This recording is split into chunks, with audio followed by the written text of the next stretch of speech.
Israel நாட்டினுடைய வரலாறு. இதுல ஒரு மாபெரும் திருப்பம். முதலாம் உலகப் போரின் போது மிகப்பெரிய மாற்றம். திரு மனோகர் தேவதாஸ் சார் அவர்கள் இப்போது இந்த முதலாம் உலகப் போர் நடந்தபோது யூதர்களுக்கு எப்படிப்பட்ட ஒரு பெரிய வாய்ப்பு வந்தது, அதை அவங்க எப்படி பயன்படுத்திக்கிட்டாங்க, யூதர்களுடைய வரலாற்றுல இது ஒரு மாபெரும் திருப்புமுனை அப்படின்னு கூட சொல்லலாம். முதலாம் உலகப் போர்.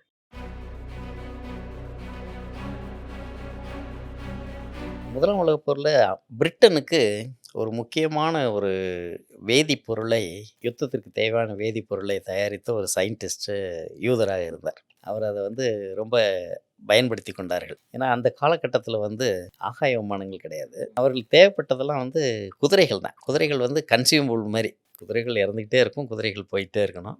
குண்டுகள், துப்பாக்கி குண்டுகள், பீரங்கிகள். அவருக்கு ஏதாவது ஒரு சாதகமான ஒரு காரியம் செய்ய வேண்டும் என்று பிரிட்டிஷ் அரசு விரும்பியது.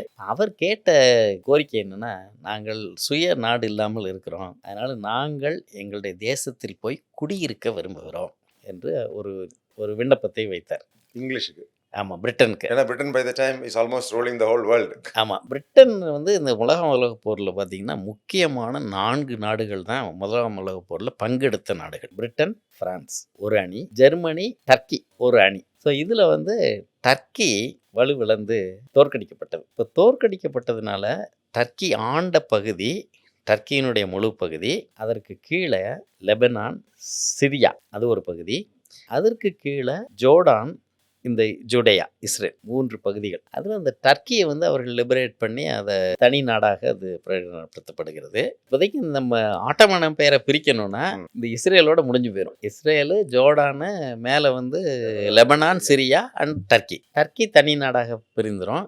லெபனானும் சிரியாவும் பிரெஞ்சு டேக் ஓவர் பண்ணிக்கிட்டாங்க. தெற்கு உள்ள பகுதி ஜோர்டானும் பாலஸ்தீனமும் பிரிட்டன் கையில் வந்தது. ஜோர்டன், பாலஸ்தீன், ஆமாம், இங்கிலாந்து கண்ட்ரோல். இந்தியா கண்ட்ரோல் வச்சிருக்கக்கூடிய அதே இங்கிலீஷ்காரங்க அதை கண்ட்ரோல் பண்றாங்க. 1917 வந்து விடுகிறது. இதுதான் மாபெரும் மாற்றம். ஆமாம், இப்போ இந்த துருக்கியிலிருந்து இது கலட்டப்பட்டு இது பிரிட்டனோட சேர்ந்தது. இப்போ இதுக்கு பேர் பிரிட்டிஷ் பாலஸ்டைன். அந்த பகுதிக்கு ஜோர்டான், அதை டிரான்ஸ் ஜோர்டான்னு சொல்லுவாங்க.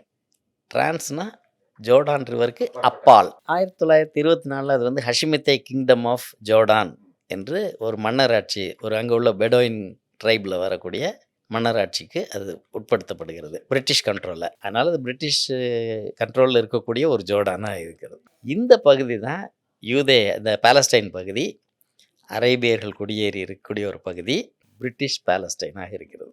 இந்த சூழ்நிலையில் தான் இந்த ரிக்வெஸ்ட்டை ஏறெடுத்து அவர்கள் குடியேற்றத்திற்கு அனுமதிக்கிறார்கள் யூதர்கள்.